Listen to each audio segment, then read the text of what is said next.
नमस्कार, राधे राधे, जय श्री कृष्ण मेरे प्यारे साथियों। मैं सिंह पोद्दार आप सभी का आपके अपने यूट्यूब चैनल BS पॉलिटी जी के ट्रिक में हार्दिक स्वागत करता हूं।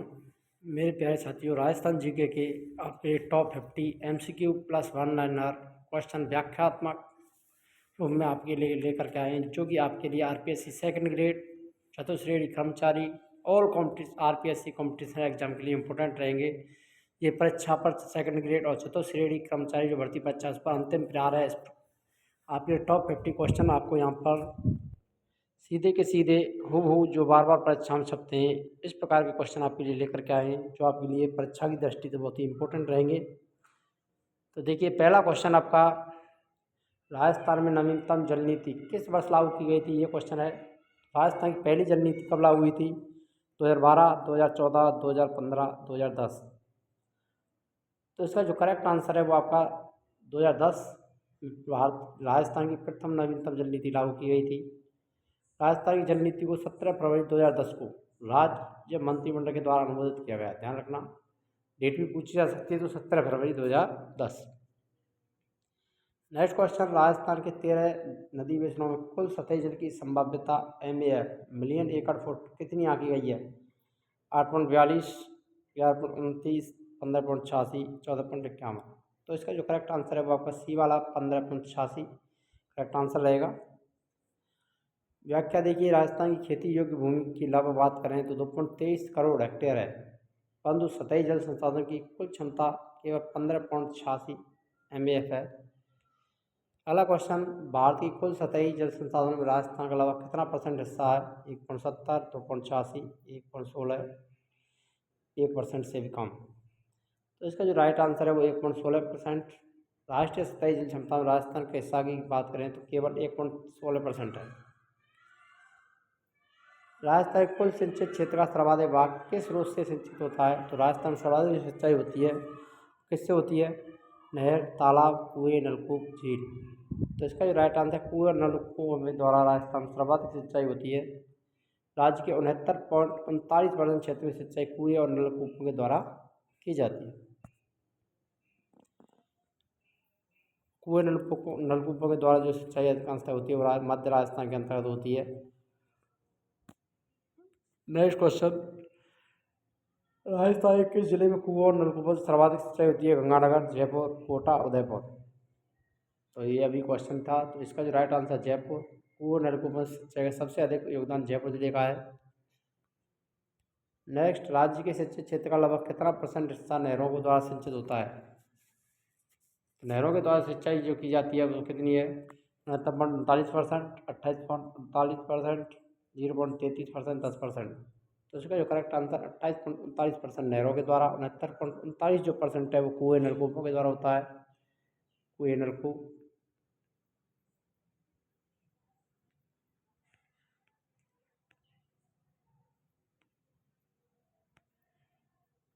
28.39% इसका राइट आंसर। नहरों से सिंचाई का सबसे अधिक क्षेत्र की बात करें तो सबसे ज़्यादा जो सिंचाई की जाती है वो गंगानगर जिले में की जाती है। राजस्थान तालाब द्वारा सिंचित क्षेत्र का % कितना है? सिंचित क्षेत्र की बात करें तो तालाबों के द्वारा, ये हमने पढ़ लिया आपका नहरों के द्वारा 28.39, और तालाबों के द्वारा जो किया जाता है 0.33% तालाबों द्वारा सिंचाई होती है, जो कि राजस्थान के दक्षिणी भाग में अधिकांशतः होती है, जिसमें अधिक क्षेत्र की बात करें तो भीलवाड़ा जिला सबसे ज़्यादा सिंचाई की जाती है तालाबों के द्वारा। नर्मदा नहर परियोजना किन राज्यों की संयुक्त परियोजना है? गुजरात, राजस्थान, महाराष्ट्र, मध्य प्रदेश, राजस्थान, गुजरात, गुजरात, मध्य प्रदेश, महाराष्ट्र, राजस्थान, राजस्थान, गुजरात व उत्तर प्रदेश। तो फर्स्ट रिवीजन हमारी की जो क्लास है जब हमारी आपके लिए चल रही है, व्याख्यात्मक रूप से आपके लिए सीधे के सीधे लेकर के आए। हमारी जो टेस्ट सीरीज है उसको सीधा का सीधा आंसर सहित आपको बता रहे हैं कि कम समय लगेगा, ज़्यादा समय भी नहीं होगा। आपको 50 क्वेश्चन आपके लिए कवर होंगे। 50 के साथ साथ आपको लगभग 100 क्वेश्चन यहाँ पर कवर होने वाले हैं। नेक्स्ट देखिए, इसमें जो राइट आंसर है वो गुजरात, मध्य प्रदेश, महाराष्ट्र, राजस्थान। तो 4 राज्यों की संयुक्त परियोजना है नर्मदा नहर परियोजना। राजस्थान के जालौर और बाड़मेर जिलों तक नर्मदा नहर परियोजना के तहत सिंचाई की जाती है। नर्मदा नदी पर सरदार सरोवर बांध परियोजना बनने से 4 राज्यों की संयुक्त परियोजना है।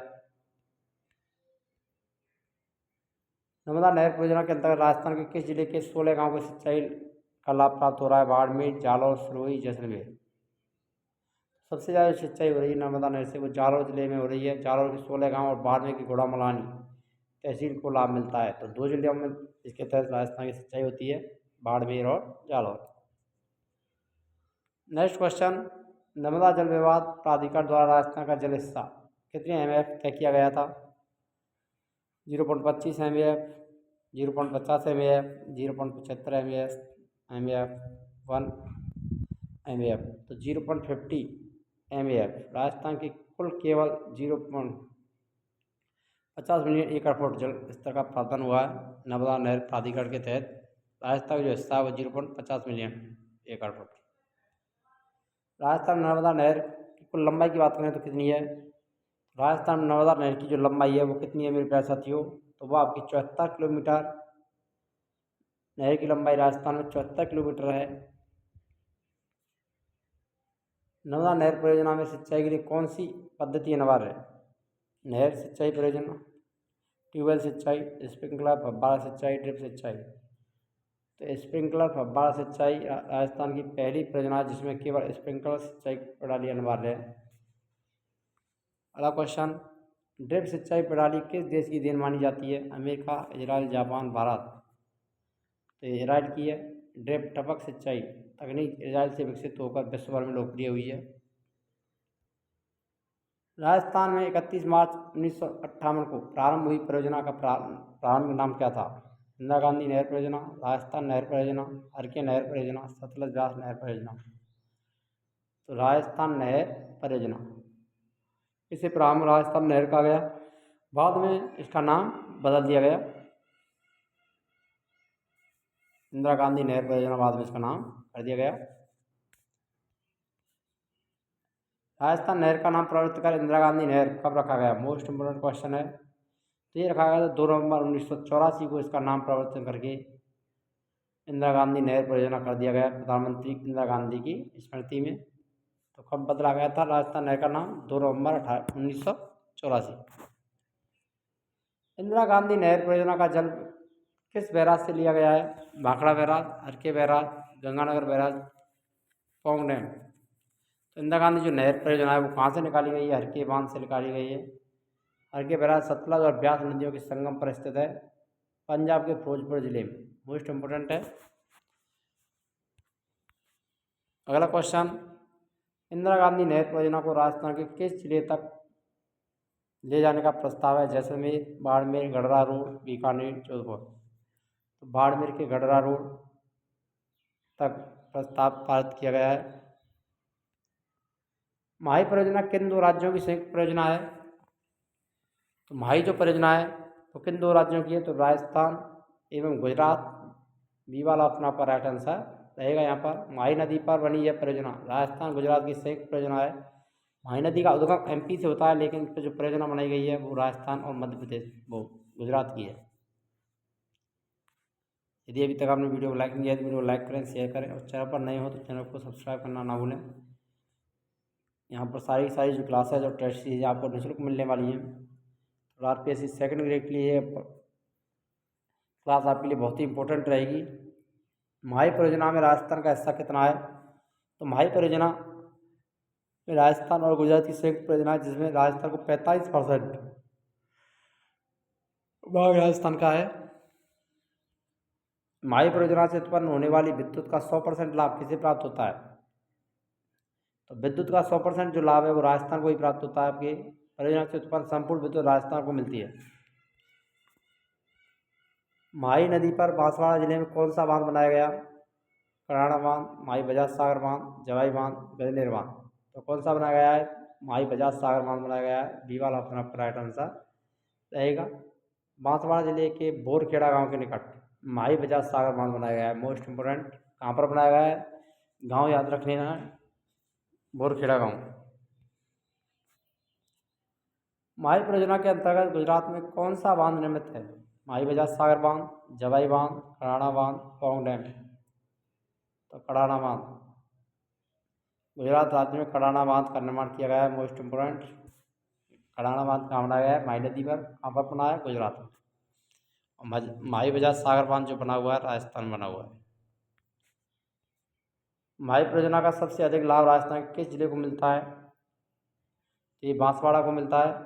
बांसवाड़ा जिले की प्रमुख सिंचाई व जल विद्युत परियोजना माही परियोजना। कागदी पिकअप बांध किस जिले में स्थित है? तो कागदी पिकअप बांध जो बनाया गया है वो बांसवाड़ा में स्थित है। बांसवाड़ा जिले में माही नदी पर निर्मित किया गया है।